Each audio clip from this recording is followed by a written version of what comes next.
Tonight we're going somewhere frozen in time. Pompeii, near the Bay of Naples, the morning of August 24, 79 AD. It's an ordinary day, not a remarkable one. Not a day anyone had circled on a calendar or whispered about with dread. Bread is already baking in the ovens, you can almost smell it if you try, and the bakers have been up since before dawn, the way bakers always are. The streets are beginning to fill with the particular noise of a city waking up, vendors calling out, cartwheels on stone, the low chatter of neighbors who have seen each other 1,000 mornings in a row. Children are running somewhere. Dogs are doing what dogs do. Somewhere in one of the bathhouses, the water is already warming. It's a Tuesday. A prosperous, sun-warmed, entirely unremarkable Tuesday in a prosperous, sun-warmed, entirely unremarkable Roman city. Nobody has any idea. Not a single person going about their morning, stepping around the fountain in the Forum, arguing the price of olives, scrawling something rude on a wall, not one of them has any idea that by tomorrow, this entire city will be gone. Before we go any further, if you're new here, welcome to the Still Hour. This is a place for slow, quiet history at the end of the day. If you like what we do here, the kindest thing you can do is hit like and subscribe, because it genuinely helps more people find their way to this little corner of the night. And a very warm thank you to everyone who has sent in topic suggestions. Pompeii came up so many times, from so many of you, that it became absolutely impossible to ignore. You were right. This one deserved the full treatment.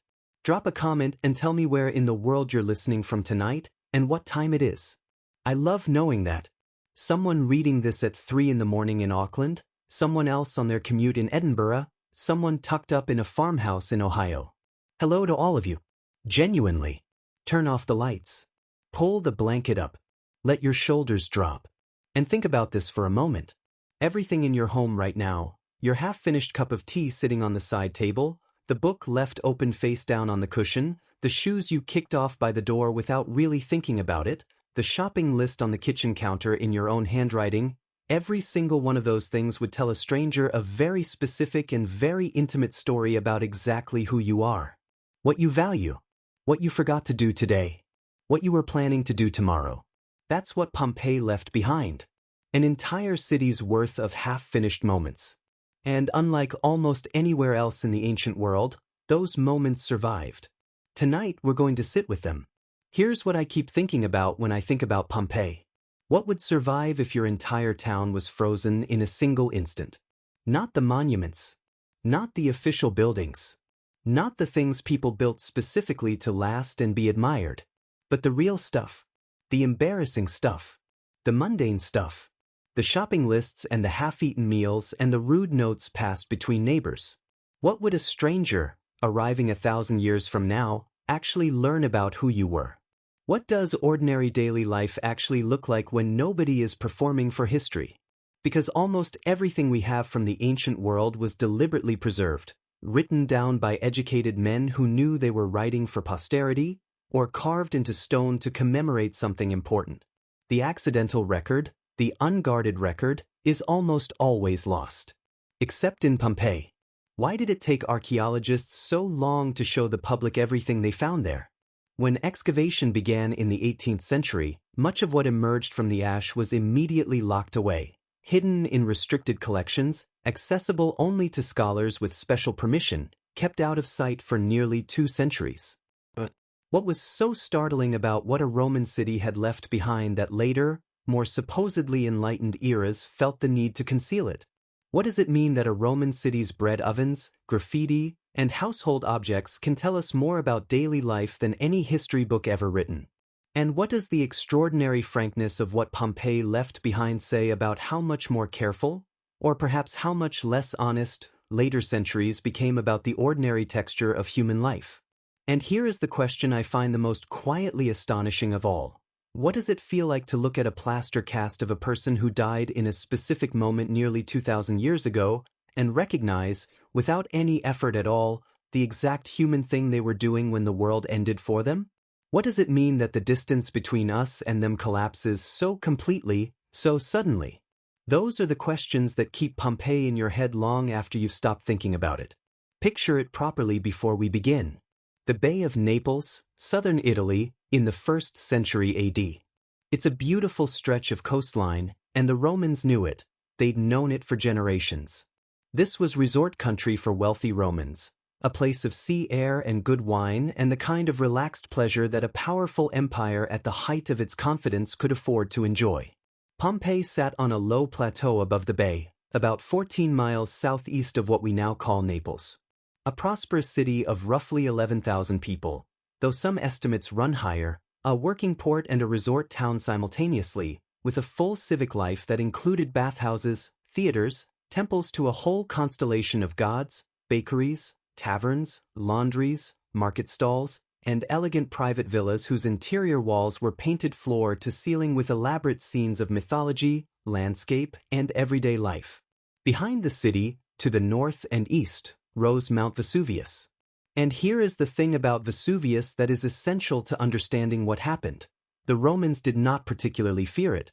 There had been tremors in the years before 79 AD. The region was geologically active, and people knew it, but a major volcanic eruption was simply not within living memory. To the residents of Pompeii, Vesuvius was a backdrop, a familiar shape on the horizon. The fertile volcanic soil on its lower slopes was some of the richest farmland in the region. Nobody had seen it do what it was about to do. By the time anyone understood what was happening, it was already too late for thousands of people. Let's talk about what actually happened. Because the eruption of Vesuvius in 79 AD is one of the very few catastrophic events from the ancient world that we have something approaching a first-hand account of, and it is a remarkable document. Pliny the Younger was 17 years old in August of 79 AD, and he was staying with his uncle, Pliny the Elder, the famous naturalist and naval commander, at Misenum, a town on the northwestern arm of the Bay of Naples, roughly 20 miles from Pompeii by sea. From that distance, the two of them watched the eruption unfold. Pliny the Younger survived. He later wrote 2 detailed letters to the historian Tacitus describing what he had seen, and those letters are the closest thing we have to an eyewitness account of one of history's most catastrophic days. In the early afternoon, scholars now believe it was around 1 o'clock, Vesuvius began to produce what Pliny the Younger described as a cloud of extraordinary height and appearance. He compared it to a pine tree, which is a description that has always struck me as both oddly specific and immediately comprehensible. A great vertical column rising high into the sky, and then spreading outward at the top in a broad, branching shape. What he was watching was what volcanologists now call a Plinian eruption column, a massive, sustained blast of ash, pumice, and superheated gas driven upward with enormous force. The column Vesuvius produced that afternoon is estimated to have reached somewhere between 20 and 30 kilometers into the sky. That is not a misprint. 20 to 30 kilometers. The ash it produced began to fall on Pompeii almost immediately. Now, here is something important. The eruption did not kill everyone at once. In its initial phase, the danger was the falling pumice, stones of volcanic material raining down on the city with enough weight and force to collapse roofs and fill streets. This went on for hours. And some people, perhaps most of the city's population, did what people throughout history have done when disaster strikes. They left. The roads out of Pompeii were used by many of its residents in those first hours, and the archaeological record suggests that the majority of the city's population escaped. The people we know about from Pompeii, the casts, the skeletal remains, represent somewhere between 1,000 and 2,000 individuals, out of a population that may have been 11,000 or more. Most people got out, but not everyone. Some stayed to protect property. Some were physically unable to flee. Some, perhaps, did not believe it was as serious as it was, because in the ancient world there was genuinely no framework for understanding what a major Plinian eruption looked like. The tremors had been concerning, but the mountain had been rumbling for days, and nothing terrible had happened yet. The human capacity for optimism in the face of ambiguous danger is one of the most consistent things about us across all of history. And then, sometime in the early hours of August 25th, roughly 18 hours after the eruption column first appeared, it collapsed. This is the moment everything changed. A volcanic eruption column doesn't sustain itself indefinitely, it relies on the gas and heat from the eruption to drive it upward, And when that balance shifts, the column can no longer support its own weight. When Vesuvius's column collapsed, it didn't simply fall back down onto the mountain. It generated pyroclastic flows and surges, dense, superheated clouds of volcanic gas, ash, and fragments, moving outward from the mountain at extraordinary speeds. The initial pyroclastic surges reached speeds estimated at several hundred kilometers per hour. The temperature inside these flows has been estimated at somewhere between 300 and 600 degrees Celsius, depending on the specific surge. There was no surviving a pyroclastic surge. The people who were still in Pompeii when the first surge reached the city, and the evidence suggests there were several distinct surges, in rapid succession, through that terrible early morning, died very quickly. The scientific study of the remains found at Pompeii, published in research over the past few decades, suggests that the cause of death for most of those who remained was not the falling ash or even the heat in the traditional sense, but rather the thermal shock of superheated air to the respiratory system and brain. It was, by the brutal standards of catastrophic death, very fast. Pliny the Elder did not survive. He had crossed the bay by ship in an attempt to rescue people stranded on the shore, a rescue effort that was as brave as it was, ultimately, fatal. He made it to Stabii, a town south of Pompeii, where he died on the beach on the morning of August 25th. His nephew, watching from Misenum, could see the cloud on the horizon, the darkness spreading across the daylight sky. Pliny the Younger describes the darkness as denser than any ordinary night, a darkness in which people could not see their own hands in front of their faces. He describes people running, screaming, some standing frozen and not moving at all. He describes his mother asking him to leave her behind, and his refusing. He writes it all down with remarkable precision and calm, later, from the safety of distance and time. By the time the surges had passed and the ash had settled, Pompeii was buried. Not slightly covered. Not dusted over. Buried under several meters of volcanic material, pumice stones, fine ash, and the compacted deposits of the pyroclastic flows. The city was gone. From above, from the sea, from the surviving roads, there was simply nothing left to see. A few structures may have protruded slightly at first, but within a generation or two, the precise location of Pompeii's streets and buildings had been swallowed entirely by the landscape. The mountain had done something no living person had ever seen it do. And the city it had done it to would not be seen again for more than 1600 years. Take a breath. Let that settle for a moment. An entire city buried and gone in the space of about 18 hours. And then, silence. Centuries of silence. That's where we're going next, asterisk.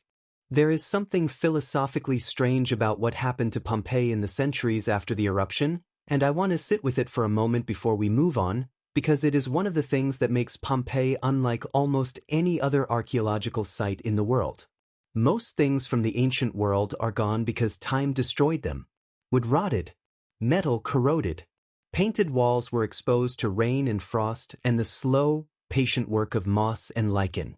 Buildings were dismantled for their materials. Objects were melted down, broken up, thrown away. The ancient world mostly survives in fragments and traces, the ghost outlines of things rather than the things themselves. That's normal.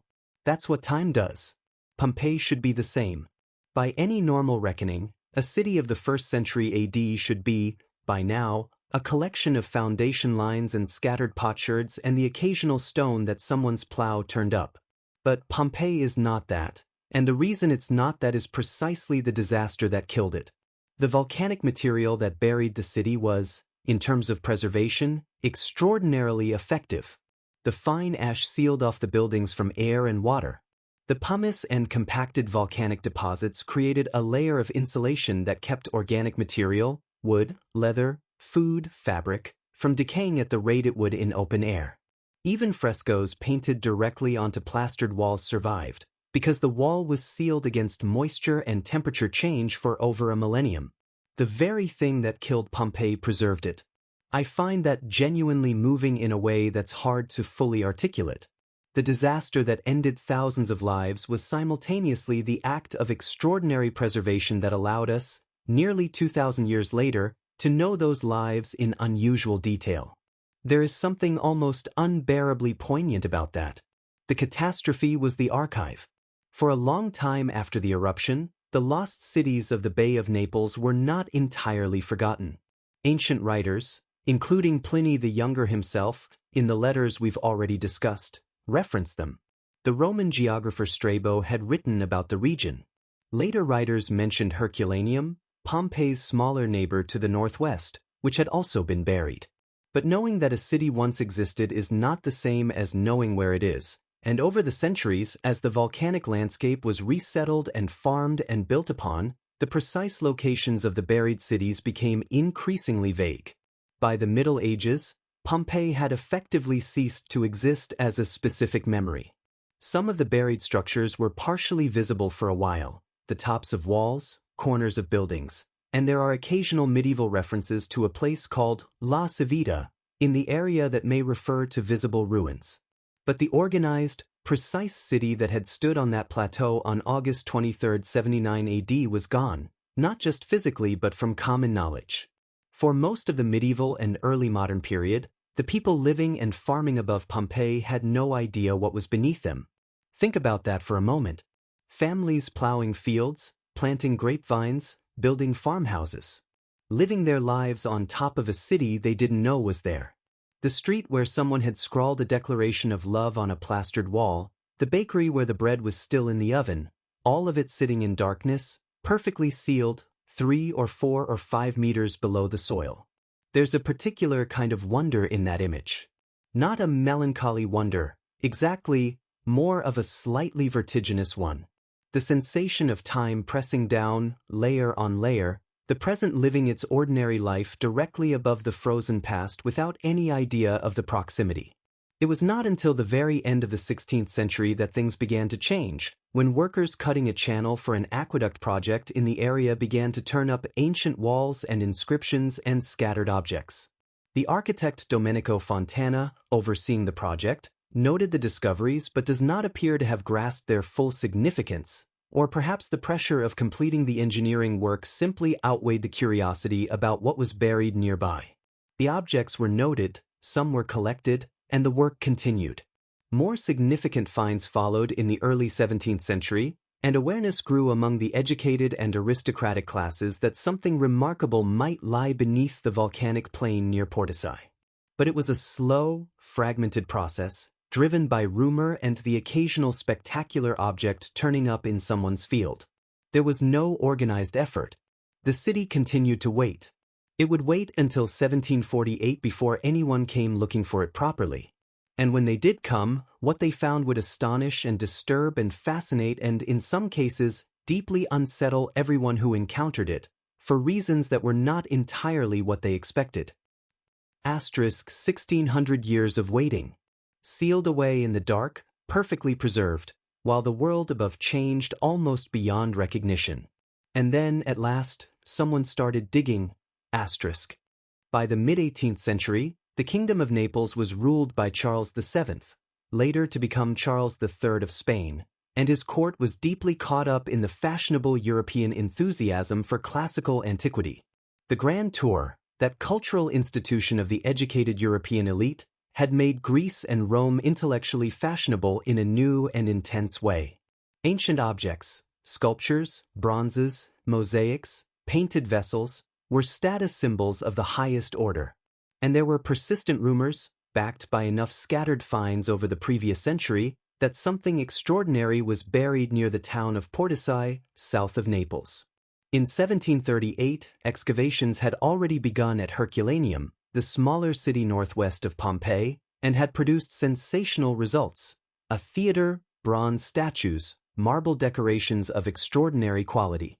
The finds had delighted Charles's court and electrified the European intellectual world.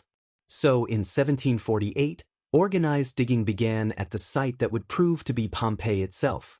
What the early excavators found almost immediately was that this was not going to be quite like Herculaneum. Herculaneum had been buried under a different kind of volcanic material, a thick, hardened volcanic mud that had set almost like concrete, making excavation slower but also producing spectacular preservation of some very specific materials, including carboniced wooden objects and scrolls. Pompey's burial was shallower in places and consisted more of loose pumice and ash, which meant it was easier to dig through, but it also meant that the excavation was producing not just grand architectural structures and fine artworks, but something far more unsettling to the 18th century sensibility. It was producing the intimate, unguarded fabric of a living city. And the early excavations were not, by any honest reckoning, archaeological in the modern sense. They were closer to treasure hunts. The men directing the work were interested primarily in finding valuable objects, bronzes, marble sculptures, wall paintings, mosaics, jewelry, that could be transported to the royal collection at the Palazzo Reale or the purpose-built Museo Herculanense at Porticai. The approach was often destructive. Walls were tunneled through if they didn't appear to contain anything interesting, objects were lifted from their contexts without any record of where they had been found or what had been around them, and material that seemed ordinary or damaged was frequently discarded or simply left in situ with no documentation. The frescoes presented a particular challenge, because the most impressive ones couldn't simply be picked up and carried off. They were part of walls. The solution was to cut them out. Large sections of Pompeian wall paintings were literally sawn from the walls that bore them and transported to the royal collection, leaving the surrounding architectural context damaged or destroyed. It is one of those practices that makes modern archaeologists wince deeply, because the context of an object, where it was found, what it was next to, what the room it was in looked like, is often as archaeologically valuable as the object itself. Much of that context from the earliest excavations is simply gone. But there was another complication emerging from the earliest excavations, one that nobody had quite anticipated and that would shape the story of Pompeii's reception for nearly 2 centuries. As the excavators worked through houses and public buildings, they kept finding material that fell outside the expected categories of classical antiquity that the educated European world had prepared itself to encounter.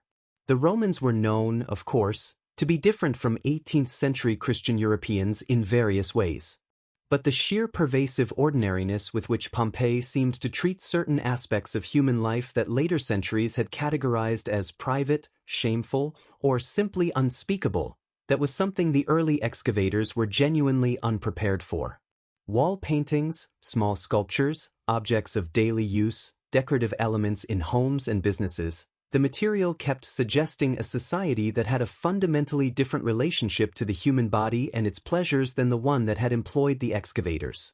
This was not the classical world of restrained marble heroism that neoclassicism had constructed as its cultural ideal. This was messier, earthier, more recognizably and uncomfortably human. The response to this discovery was to hide it. In 1821, the Bourbon royal court established what became known as the secret cabinet, the Gabinetto Segreto, at what was by then the Royal Bourbon Museum in Naples. Objects deemed unsuitable for public view were transferred there, the door was locked, and access was restricted to scholars and men of proven scientific purpose who applied for permission. For decades, women were not admitted at all. The material sat behind its locked door as excavation continued and more objects joined the collection. The existence of the secret cabinet was itself something of an open secret among scholars, but its contents remained largely inaccessible to the general public until well into the 20th century. The collection was briefly opened during a period of political liberalization in the mid-19th century and then locked again. It flickered in and out of public accessibility for over 150 years before being formally opened to the general public, without age restrictions, in 2000. That the material in the secret cabinet was eventually recognized as historically and archaeologically significant rather than merely scandalous is a measure of how much cultural attitudes had changed. What the Romans had apparently seen as entirely ordinary, decorative elements that appeared in homes, in businesses, in public spaces, woven into the fabric of daily life without apparent self-consciousness, had seemed so startling to later centuries that they had locked it away. The Gabinetto Segreto contains wall paintings, small sculptures, objects of daily use, and decorative items that represent a significant part of the social history record of Roman Pompeii. Keeping them out of public view for nearly 2 centuries meant keeping an important part of the picture hidden, a particular irony for a city that had been preserved in such astonishing, accidental completeness. But amid the problematic early excavation methods and the cultural anxieties of the collectors who oversaw them, the work continued. And gradually, as the 19th century advanced, something important happened. Archaeology as a discipline began to grow up. Methods became more careful. The idea that context mattered, that knowing exactly where something was found and what was around it was part of its value, began to take hold. And the people overseeing the excavations began to shift from royal treasure hunters to something more recognizably scientific. The physical extent of what they were uncovering gradually became clear. Pompeii was large. It covered about 66 hectares, roughly 160 acres. It had a forum, temples, 2 theaters, an amphitheater, at least 3 sets of public baths, a palestra, a marketplace, and literally hundreds of private homes and businesses of varying sizes. By the time systematic archaeological work really got underway in the 19th century, it was apparent that this was not just a site, it was a city, and one that had been preserved in a way that no other ancient city had. The implications for understanding Roman urban life were almost too large to fully take in. Pompeii became a place of pilgrimage for the educated European world. The grand tourists came, walking through the partially excavated streets with a mixture of wonder and that particular flavor of melancholy that the 18th and 19th centuries found deeply pleasurable, what the Portuguese call saudade, that bittersweet ache for something lost. Goethe came. Shelley came. Mark Twain came and wrote about it with characteristic dry wit and genuine awe. The city became a cultural touchstone, a proof that the ancient world had been real in a way that all the books and translations could never quite convey, because you could walk its streets and touch its walls and look at the marks left by its people on its stones. But the most haunting discoveries were still coming. Excavation continued. The streets were cleared. The buildings emerged. And then, in the 1860s, a man named Giuseppe Fiorelli did something that changed everything about how the world understood what Pompeii actually was. By the time Giuseppe Fiorelli was appointed director of excavations at Pompeii in 1860, the site had been under intermittent excavation for over 100 years. A great deal had been found and removed. A great deal had, unfortunately, been damaged or lost in the process. But the fundamental nature of the buried city, the scale of it, the completeness of its preservation, the extraordinary intimacy of its everyday contents, was by now well established. What was not yet fully understood was the precise fate of the people who had not escaped. The excavators had known almost from the beginning that Pompeii's dead were there, somewhere in the ash. Skeletal remains had been found, sometimes in positions that told their own quiet, terrible story. A person on the ground, arms raised, another huddled into a corner. But the ash layer that had buried the city had also, in many places, preserved something more than bones. As the organic material of a body decomposed over the centuries inside the volcanic ash, it left a cavity, a precise, body-shaped hollow in the hardened surrounding material with the bones still inside. The shape of a person, preserved in negative, waiting in the ash for over 1700 years by the time Fiorelli arrived. Fiorelli understood what those cavities were, and he understood what could be done with them. The technique he developed was, in principle, simple. When excavators encountered a cavity in the ash, identified by the telltale hollow sound when the surrounding material was probed, they would carefully drill a small hole and pour liquid plaster into it, filling the void completely. Once the plaster set, the surrounding ash was carefully cleared away. What emerged was a plaster cast of the body that had once occupied that space, accurate to the contours of the individual at the moment of their death. Not an artistic reconstruction. Not an approximation. The actual shape, preserved by the volcanic ash that had killed them, now made visible again in plaster. The results were devastating in their immediacy. The casts that Fiorelli's technique produced, and that continue to be produced today, now using a clear resin that allows the bones inside to be studied, show people in their final moments with an intimacy and specificity that no other archaeological discovery quite matches. There is a man who apparently died in the act of covering his face. There is a group of people who had taken shelter together in what had been a wine storage room, and who died there together, some of the casts showing figures reaching toward each other. There is a pregnant woman. There are children. There is a dog, a guard dog that had been chained, and who died still chained, and whose cast shows an animal in agony, turned and twisted against the restraint that prevented escape. That particular cast is one of the most distressing objects in the entire Pompeii collection, and people who see it for the first time often find it harder to absorb than the human figures. There are casts that show clothing, the drape and fold of fabric, the specific texture of a woven garment, preserved because the plaster captured the impression left by cloth that had long since disintegrated. There are casts where jewelry is still present, bracelets, rings on fingers, the outline of a necklace at a throat. People who had dressed that morning, as anyone dresses on any morning, not knowing they were choosing what they would be found wearing 1700 years later. One of the most discussed and documented finds is a group of individuals found together, now known informally as the Garden of the Fugitives, a collection of 13 people, including several children, who had apparently taken shelter or been overtaken while attempting to flee through what was once a garden outside one of Pompeii's houses. They died together, in a group, and the casts of them together constitute one of the most sobering sights in the entire archaeological record of the ancient world.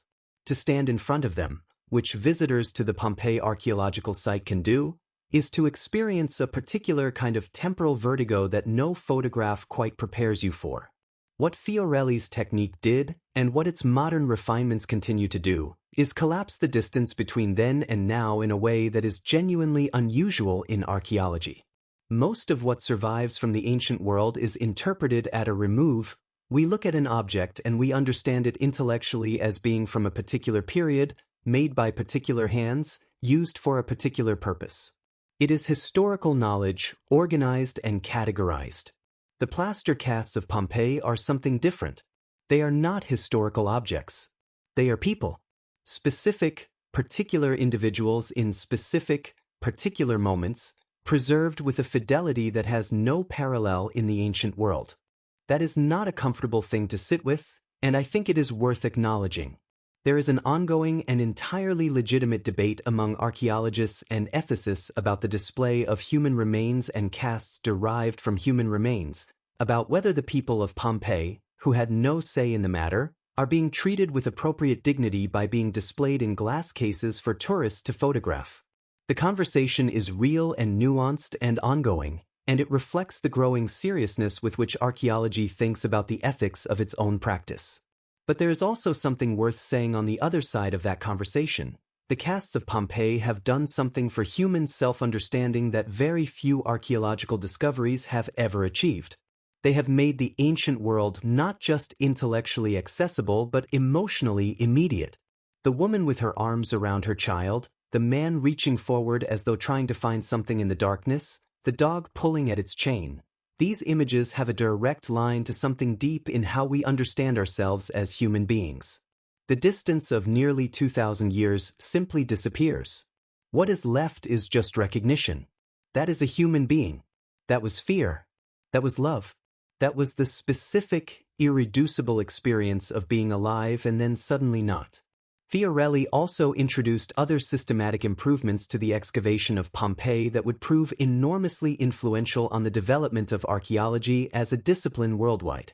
He was among the first to number buildings systematically, to keep detailed records of finds in context, and to develop the idea of excavating entire city blocks rather than tunnel and extract operations aimed at finding individual valuable objects. He was, in many ways, the person who transformed Pompeii from a site being mined for treasures into a site being read as a document. The city, under his direction, began to be understood not just as a source of beautiful objects, but as an archive. And what that archive contained was not primarily the grand and the monumental. It was the small, the personal, the unguarded, and the ordinary. Which brings us to perhaps the most quietly astonishing aspect of Pompeii. Not the casts. Not the frescoes, not the temples or the forum or the amphitheater, which is, by the way, the oldest surviving stone amphitheater in the Roman world. It's the bread in the ovens, the graffiti on the walls, the evidence of what a Tuesday actually felt like. Take a moment. The casts are still in those glass cases. The dog is still there, mid-struggle, mid-panic. It always will be. That's the thing about Pompeii. It never lets go of you once you've really looked at it. Let's go somewhere a little different now. Let's go into the streets, asterisk. Here is something that gets said about Pompeii quite often, and that I want to examine carefully, because it is both true and slightly too simple. Pompeii is remarkable because it was so completely preserved. That's accurate as far as it goes. But it doesn't quite get at the specific thing that makes Pompeii different from other well-preserved archaeological sites.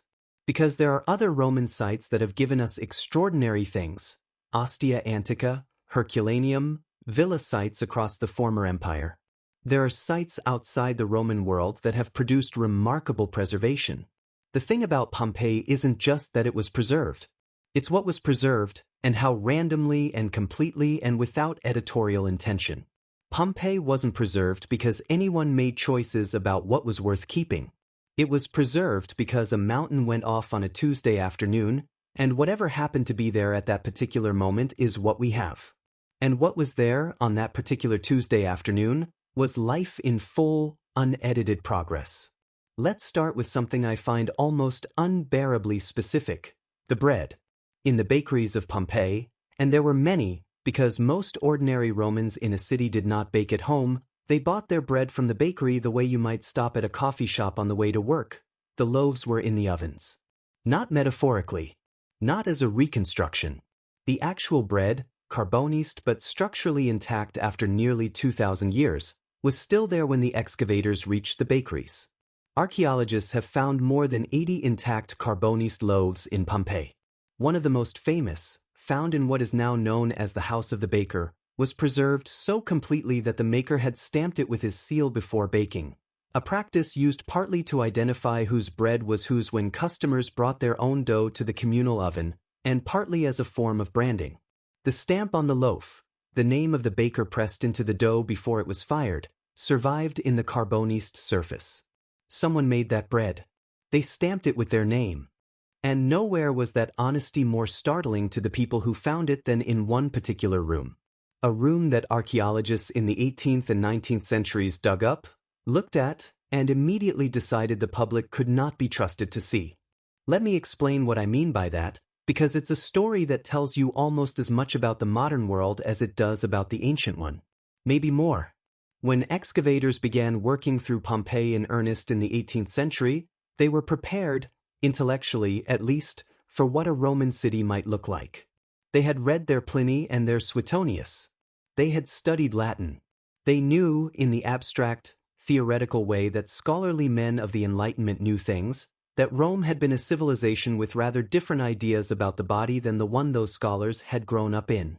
They knew this the way you know a country's capital from a textbook, as information held at a comfortable distance. And then they started digging, and the distance collapsed entirely.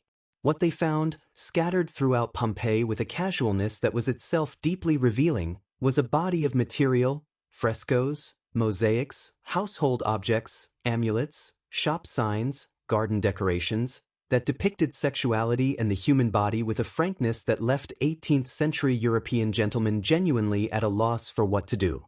And here is the thing that I find endlessly fascinating about this, the thing that keeps me turning it over in my mind whenever I think about Pompeii. It wasn't found in one place. It wasn't found in a hidden basement or a locked private chamber or some shameful back room that even the Romans had kept out of sight. It was found everywhere. It was on the walls of perfectly ordinary houses. It was on the counters of businesses. It was in gardens worked into the decorative schemes of respectable family homes. It was on the amulets people wore around their necks and hung above their doorways.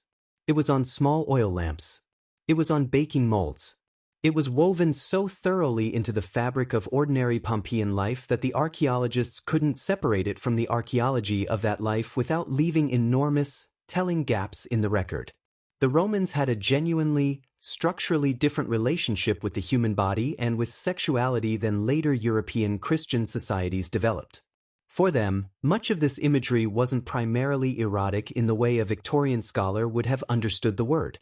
Certain imagery was associated with luck and protection, hung at the entrance to a house or a shop as a kind of spiritual safeguard, the way you might put a horseshoe over a door.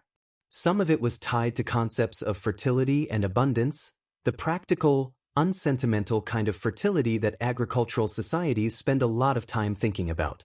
Some of it was straightforwardly commercial, the ancient equivalent of a sign above a door advertising what kind of establishment you were walking into. And some of it, yes, was simply decorative and private, the kind of thing you kept in your bedroom or your garden for your own enjoyment. But crucially, almost none of it seemed to have been hidden. Almost none of it seemed to have been shameful. It existed in the daylight of ordinary Roman life, and the Romans who walked past it every morning on the way to the bakery apparently didn't feel the need to avert their eyes or blush. The 18th and 19th century excavators, to put it mildly, did. The decision that followed was, in retrospect, one of the more extraordinary acts of collective self-deception in the history of archaeology. Rather than saying, as honest historians of any era should say, here is what we found, and here is what it means about the people who lived here, the authorities overseeing the Naples Museum did something rather different. They gathered up this material, carefully, meticulously, with the same professional attention to preservation that they applied to everything else, and they put it in a separate room. They locked the door. They gave that room a name, the Gabinetto Segreto, the secret cabinet, and then they decided who was allowed to see it. Men only, to begin with. Men of a certain age. Men of supposedly appropriate moral character and educational standing, who could presumably be trusted to view this material with sufficient scholarly detachment that they would not immediately be corrupted by it. Women were excluded as a category. Young people were excluded.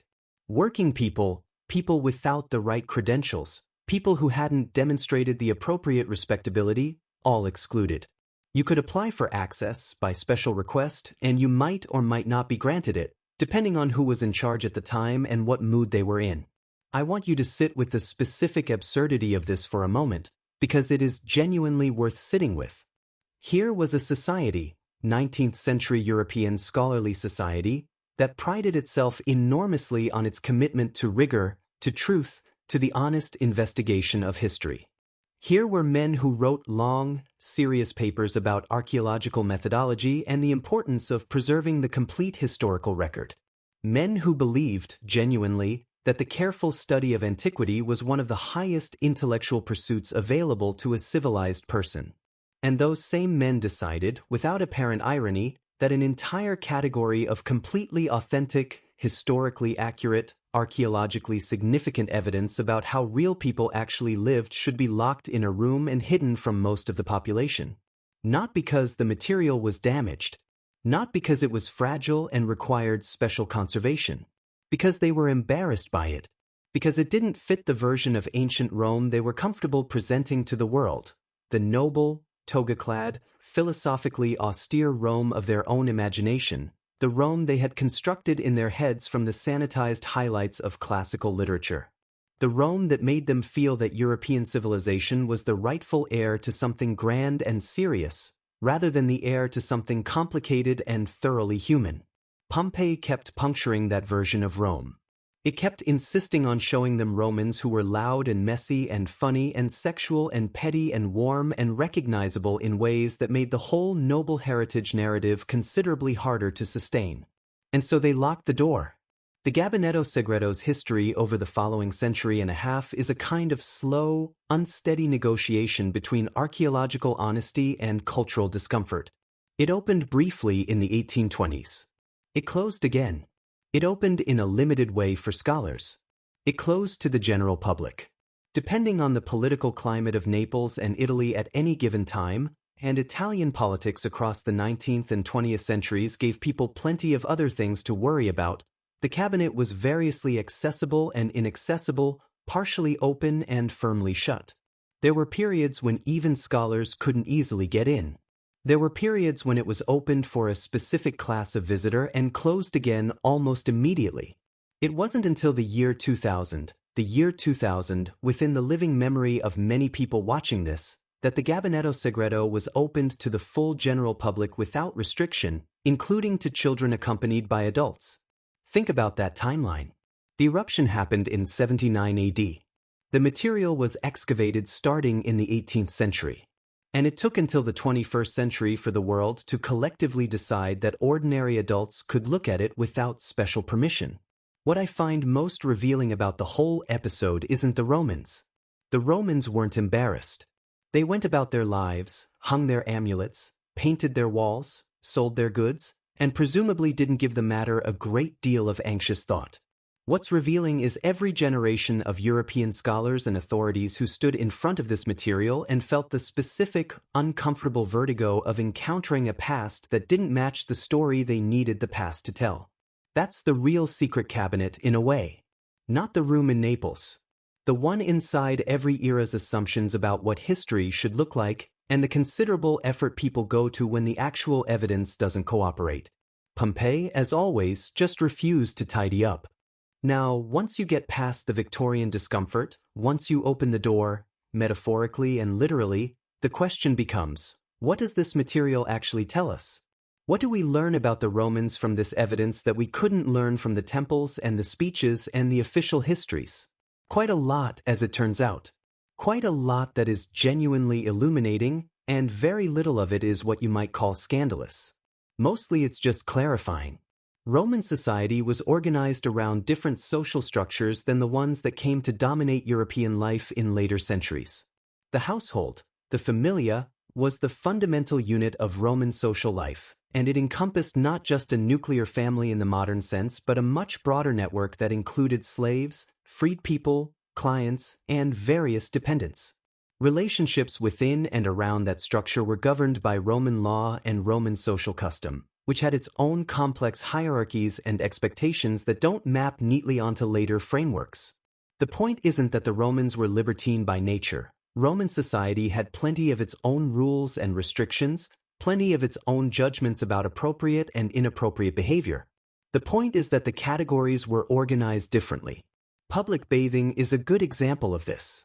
The Roman baths, the thermae, present in every Roman city of any size, and Pompeii had several, were communal spaces where people of various social classes bathed together, in the shared, matter-of-fact way that many other cultures throughout history have approached public bathing. The body, in that context, simply wasn't the charged, private thing that later European culture made it. People went to the baths to get clean, yes, but also to socialize, to do business, to hear news, to exercise. It was a social institution as much as a hygienic one, and the casual physicality of it was simply part of how public life worked.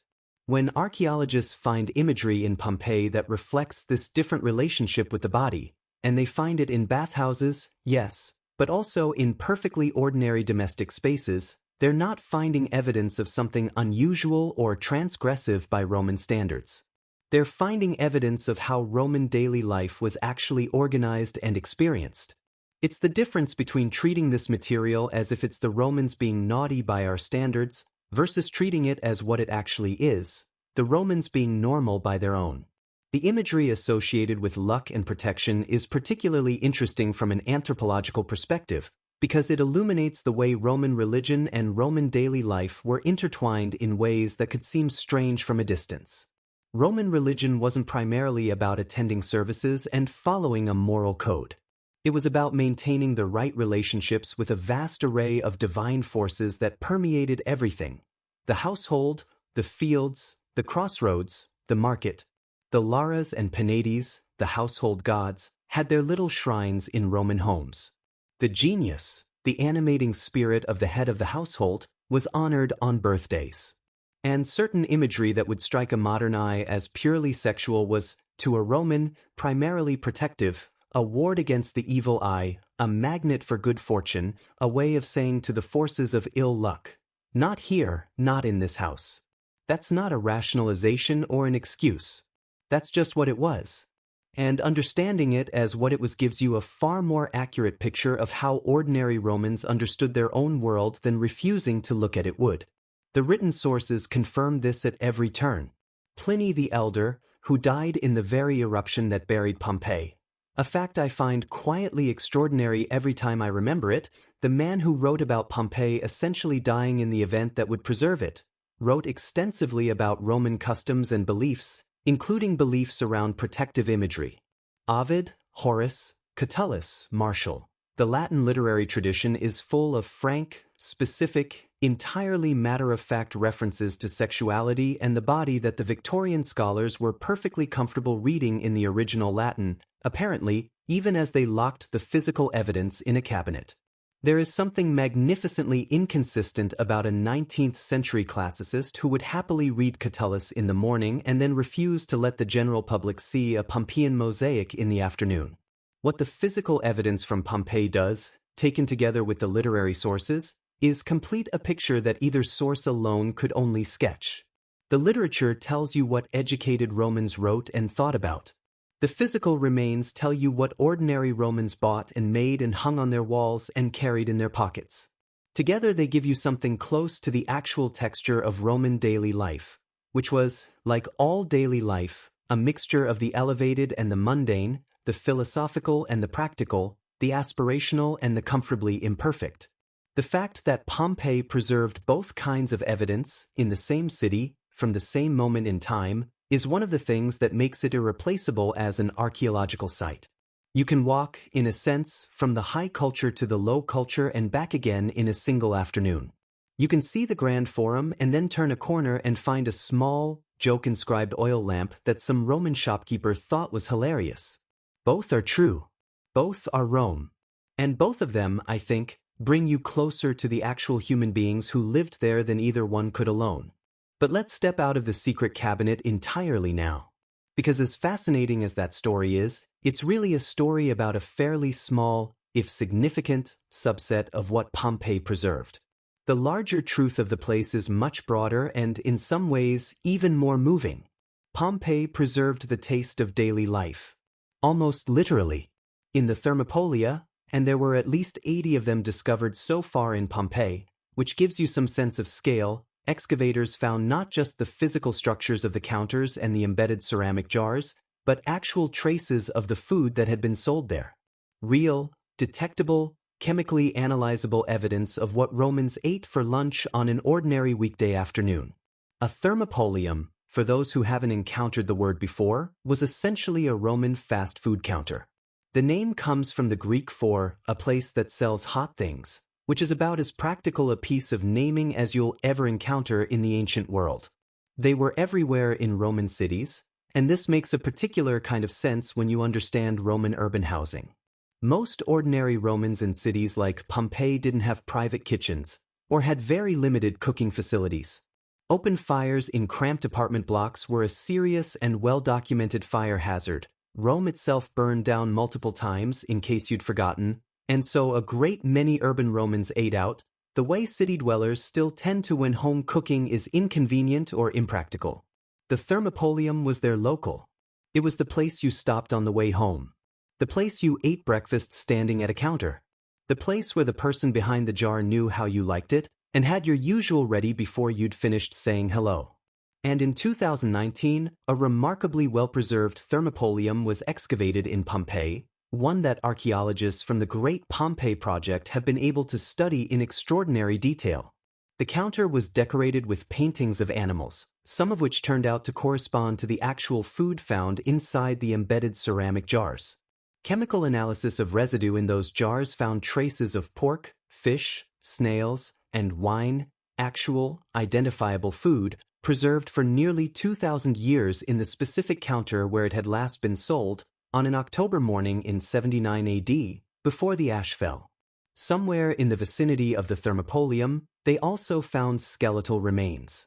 Someone who, for whatever reason, loyalty, necessity, simple panic, had not managed to leave in time. I don't know why that detail catches me every time. It just does. The idea that the last thing that person's place of work ever did was be preserved, exactly as it was, with lunch still in the jar. The food evidence throughout Pompeii is astonishing in its specificity. Carbonized loaves of bread have been found in bakeries, round, scored, segmented, looking almost exactly like rustic Italian bread you could buy today, still sitting in the ovens they'd been baking in when the eruption began. One particular loaf, found in 79 AD and now in the Naples Museum, was stamped with the name of the baker, seller, slave of Quintus Granius Verus. A name on a loaf of bread. A person's name, attached to their work, preserved for 2,000 years because they put their bread in the oven on the wrong morning. I find that almost unbearably specific, in a good way. The specificity of it reaches across the full distance of history and makes it suddenly no distance at all. Fruit and nuts have been found: figs, dates, walnuts, almonds, fish bones. The remnants of what appear to have been specific meals, caught mid-preparation. Pots still on figurative stovetops, ingredients measured out, the ghost of a recipe preserved in the relative positions of carbonised organic material. Gardens where food was grown have been identified and mapped, their planting layouts reconstructed from the patterns of root cavities in the solidified volcanic material. And then there is the graffiti. Oh, the graffiti. If the food evidence gives you the physical texture of Roman daily life, the graffiti gives you the voice of it, the actual, unedited, unfiltered sound of ordinary Romans being ordinary Romans, captured in real time on the walls of their city. More than 11,000 individual graffiti inscriptions have been catalogued at Pompeii. 11,000. That number is almost impossible to absorb. It represents, as far as we know, the largest single collection of everyday ancient writing anywhere in the world. Not literature, not official documents, not carefully composed letters, but the spontaneous, impulsive, wonderfully mundane things that people scratched onto walls because they felt like it. They declared love. They declared the end of love. They complained about specific people by name, neighbors, landlords, people who owed them money and hadn't paid it back. They praised gladiators with the enthusiasm of sports fans at a modern match. They boasted about their own gladiatorial performances. They insulted politicians. They made jokes, some of which are still legible and still, slightly alarmingly, funny.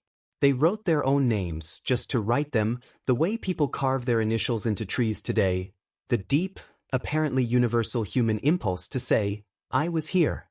I existed. Pay attention to me for a moment. One inscription reads, Successus the weaver loves Iris, the innkeeper's slave girl. She doesn't give a damn about him, but he begs her to take pity on him. Written by his rival. So long. You can feel the whole soap opera in 4 lines. The longing, the indifference, the rival smugness. Another reads, The one who is reading this is a donkey. Which is a joke that is quite literally 2,000 years old and still lands. There are complaints about the quality of wine at specific bars. There are recommendations for particular establishments.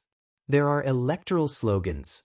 Pompeii had elections, and Pompeians campaigned for them on their walls with the weary, hopeful energy of political supporters everywhere. I ask you to elect Gaius Julius Polybius as aedile. He provides good bread. Which is, honestly, a campaign slogan I would vote for today. What the graffiti creates, taken as a whole, is something that no official historical source can provide: the ambient noise of a city going about its life. The background hum of ordinary human concerns and preoccupations that are, in the end, indistinguishable from your own. Money was tight and neighbors were annoying and the wine wasn't as good as it used to be and someone you loved didn't love you back and there was this gladiator, this particular gladiator, who was just extraordinary. Have you seen him fight? 2,000 years. The concerns haven't changed. The feelings haven't changed.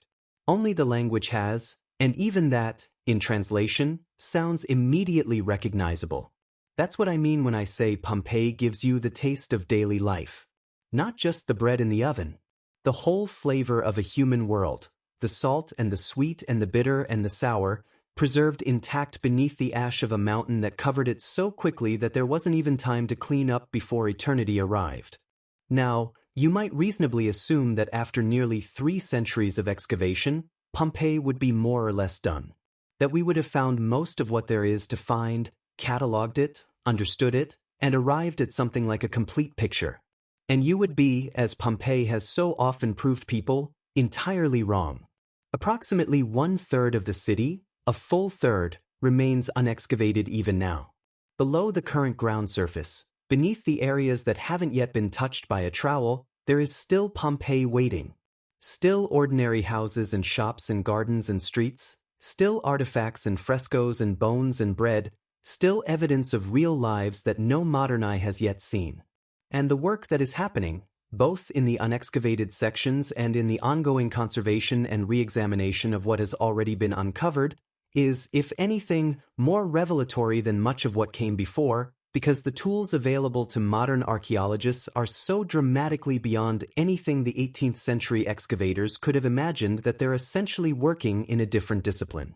The Great Pompeii Project, launched in 2012 with funding from the European Union, was initially conceived primarily as a conservation effort. Parts of the site that had been excavated in earlier centuries were in serious danger of deterioration, walls crumbling, frescoes fading, the very material that the eruption had preserved for nearly 2,000 years now at risk from rain and tourism and the wear of ordinary time. The project set out to stabilize and conserve these areas. And then, as often happens at Pompeii, it began finding things nobody expected.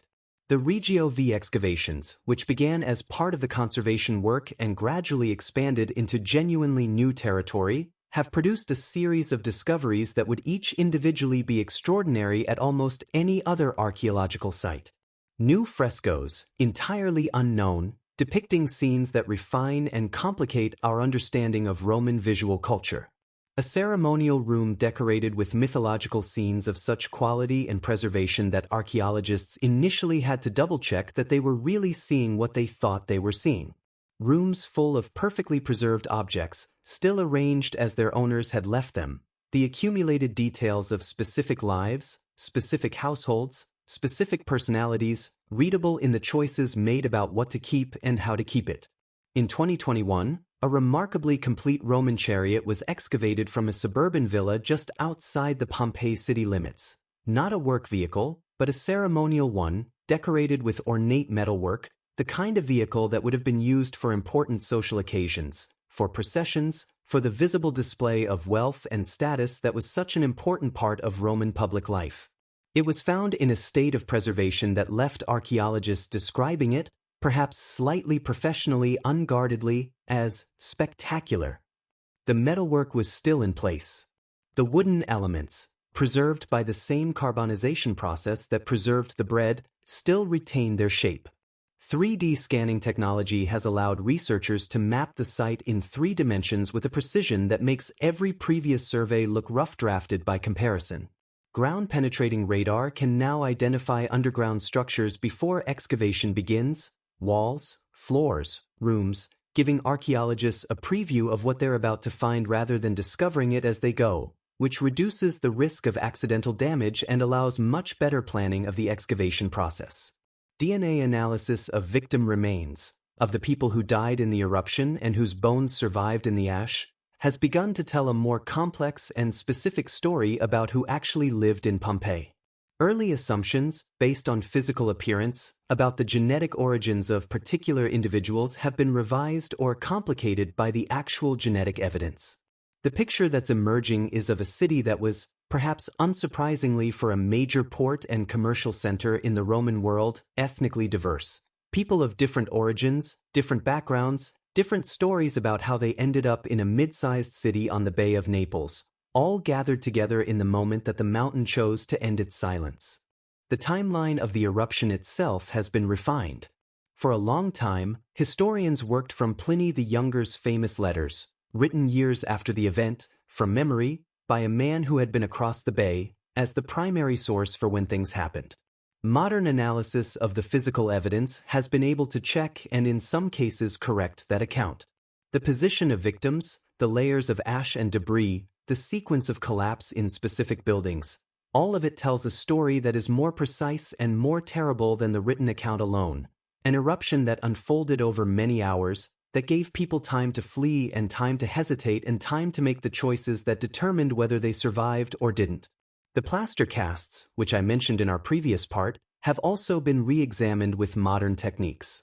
CT scanning of the casts has revealed bones inside them, and from those bones, details about the people themselves, their age, their health, evidence of physical labor or its absence, the specific, individual details of lives that were cut short with no warning and no preparation. One of the things that strikes me most about modern Pompeii archaeology is the specific quality of uncertainty it maintains alongside its increasing precision.